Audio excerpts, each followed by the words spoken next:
KPBS On Demand is supported by Markel Design and Remodeling, helping homeowners with their home remodeling needs. From ADUs to kitchen remodels, room additions, and custom homes, Markel Design and Remodeling can help homeowners design and build their dream homes. More at trustyourhometous.com. Change is coming to Clairemont. San Diego city planners recently released a draft update to the Clairemont Community Plan. It would rezone many of the neighborhood's strip malls and shopping centers for high-density housing. Joining me to talk about what this means for the community is Andrew Bowen, KPBS Metro reporter. Andrew, it's always great to have you here. Hi, Jade. Thanks. Yeah, so you begin your piece with Ian Grooms, a lifelong resident of Clairemont. Tell us about him and his concerns about the cost of living in this neighborhood. I found Ian through his Instagram account called Vibrant Clairemont. This is where he shares his thoughts on development in the neighborhood and urban planning. He is 23 years old. He's a recent college graduate. He grew up in Clairemont. He served 2 years on the community planning group, actually, while he was in college. And he developed this interest in urban planning after watching the neighborhood really rise up in opposition to some affordable housing projects that were proposed about 5 or 6 years ago. And, where some of his neighbors saw this assault on community character, where there's, this high-density housing where it didn't used to be, he saw an opportunity to improve the neighborhood. There's, nicer landscaping, the developments paid for road improvements, and it, of course, welcomed more neighbors into the neighborhood. So now, he's entering the workforce and wondering, is Clairemont going to make room for me and for my generation? I think it's important for us as a city to turn underutilized parking spaces into possibilities. There are so many people who can't even afford to live in Clairemont. They can't afford this $1 million neighborhood. And so transit-oriented development is the proposed solution here. Can you explain what that is exactly? Yeah, so, simply put, it's development that's oriented around transit. So, speaking big picture, we know that we need more housing to make room for future generations, to sort of push downward the cost of living in San Diego. But we don't want to put housing just anywhere.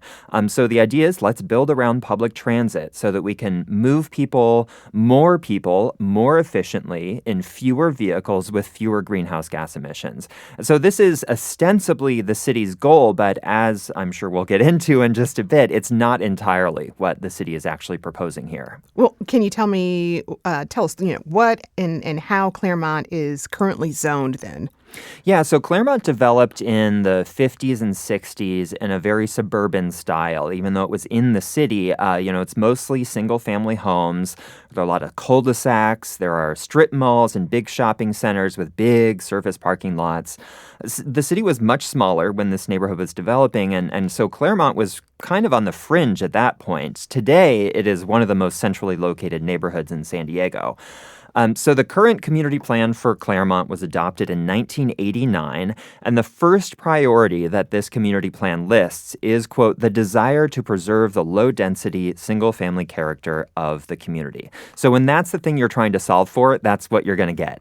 The city has a 30-foot height limit on almost the entire neighborhood, and that still stands today for the most part. And there have been a few amendments to the community plan here and there to allow one-off developments, but the zoning really doesn't reflect the city's 21st century goals around compact, walkable neighborhoods that are built around public transit. Well, the new draft of their community plan goes before City Council this fall. What's in that draft exactly? There is a lot of additional density that would be allowed in central Clairemont at the intersections of these big arterial roads.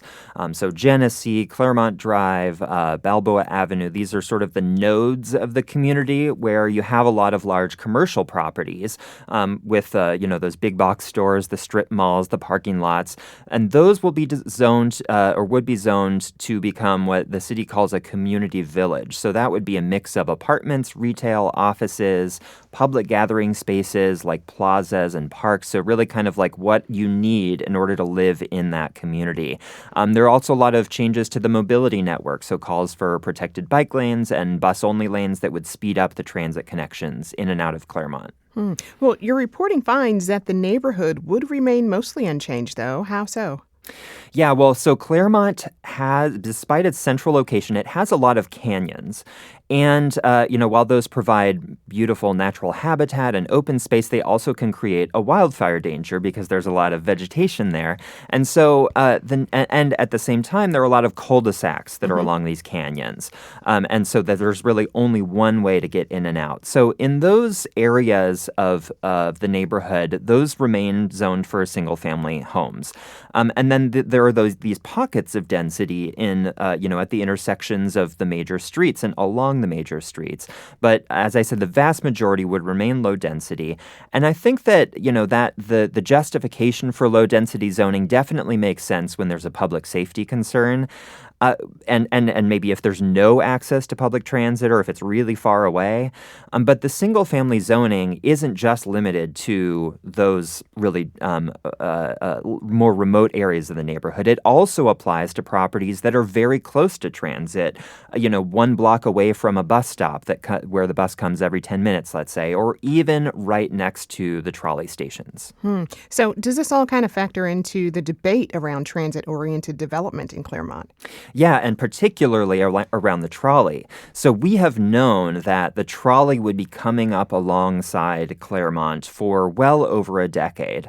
And so if you go back to around 2014, the city knew that this big infrastructure was coming, and it very briefly proposed allowing higher density in Bay Park, which is the western part of Clairemont that's right next to the trolley. And at that point, again, the trolley hadn't been built yet. The neighborhood absolutely blew up in opposition. There was this group called Raise the Balloon that formed, and they actually held protests where they literally raised up a big red balloon to show people, this is how tall the buildings will be. Think of our views of Mission Bay, they'll all be blocked. And, it was a really, really big backlash. And in facing that backlash, the city just went into full retreat. And so they kind of said, all right, we're not going to do anything here, never mind. Then in 2021, the trolley actually opened. And so now you have this high-speed, high-capacity, carbon-free trip up to University City, UCSD, down to central San Diego, downtown, the border. And, you could imagine an alternate universe in which the city did actually upzone or, a zone for higher density around those trolley stations in Bay Park. And then on day one of the trolley service, the development already happened. And you have, hundreds of people living in apartments that are really closely, within close walking distance of the trolley. Instead, what we have, because the city has never actually zoned for higher density, just across the street from the trolley, with some limited exceptions, is we have surface parking lots and we have one-story commercial buildings. And so, the city's justification for keeping this low-density zoning around the trolley did not at all make sense to one person I interviewed for this story, Nicole Kapritz. She is the executive director of the Climate Action Campaign, which is a nonprofit watchdog group that has really been pushing the city to allow more transit-oriented development. The city has goals around housing, which they're nowhere close to meeting. The city has goals for how they're going to reduce carbon pollution, which they're nowhere close to meeting. And we have this deepening affordability crisis. And so when you marry all of these challenges, the city can't really respond with small fixes. And Jade, I spoke with the city planning director, Heidi von Blum. She's, her department is responsible for producing this plan. And she said, these single family homes near the trolley are on pretty small lots. And small lots are not the most attractive to developers because they don't actually yield a whole lot of housing because there's not as much space. Mm-hmm. And she also pointed out the topography of this neighborhood. So if you're walking from the trolley into Bay Park, it's an uphill walk. I guess the implication there is that San Diegans won't walk up hills to get places, but personally, I don't mind it. I don't know, Andrew. I don't know. Well, I also want to talk about SB 79 because this bill would overrule local zoning and allow larger apartments near trolley stops. So how does San Diego compare to other California cities in that regard?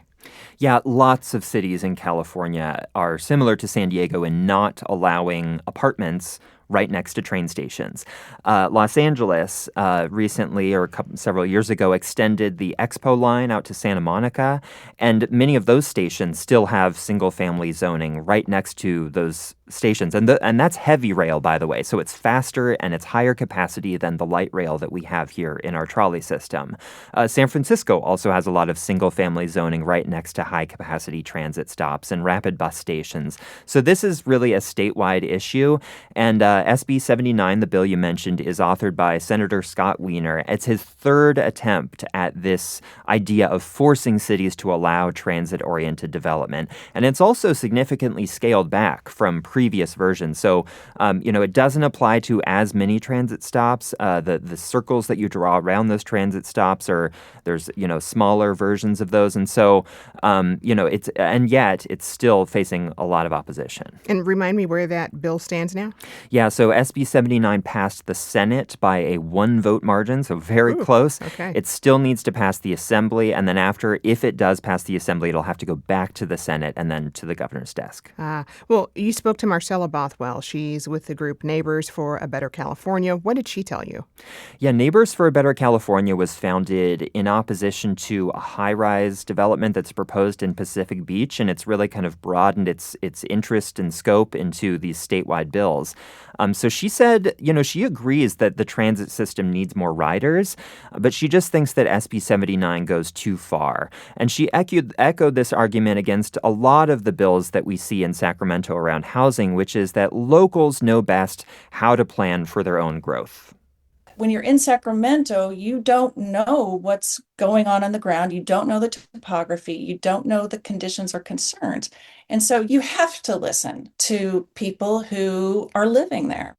Well, how do these restrictions around building affordable housing in Clairemont fit into the bigger picture of the housing crisis in San Diego? Well, we know that single-family zoning still makes up the vast majority of the city of San Diego. And the argument against changing these single-family zones to allow for more density is often we need to build the infrastructure first. We don't want a situation where we have all of this density, but the infrastructure hasn't caught up to it yet. Well, in Bay Park, in Western Clairemont, we did build the infrastructure first. Taxpayers, not just in Clairemont, not just in San Diego, but all over San Diego County, in Chula Vista, Escondido, Borrego Springs. We have taxpayers who are paying into this fund to build public transit and build transportation infrastructure. And all of us collectively paid $2 billion for that trolley extension. And yet the city is choosing to artificially limit the access to that trolley extension through zoning, through single-family zoning. So this is not just a local issue. It's really a regional issue. It's a statewide issue. And I really hope it's something that people are paying attention to. Well, I know you're going to continue to report on it. It's very interesting, Andrew. Thank you so much. I've been speaking with Andrew Bowen, KPBS Metro reporter. Again, thanks so much, Andrew. Thank you, Jade.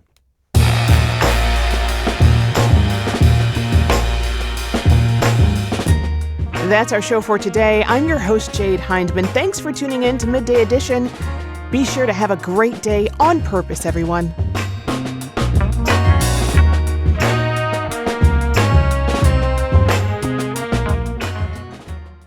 Hello, this is Dr. Michael Lalage, Medical Director and Chief of Staff for Kaiser Permanente San Diego. For more than 50 years, San Diegans have entrusted their health care to us. Our care and coverage connect to provide medical care tailored to each member. With our integrated network of primary and specialty care, we work together using evidence-based medicine to help deliver positive results. We believe in a healthy and engaged life with good beginnings and dignified endings. We believe that life, liberty, and the pursuit of happiness requires total health, including equal access to high-quality, affordable health care. At Kaiser Permanente, our cause is health. Our passion is service. We work to help make lives better. To learn more, visit kp.org/San Diego.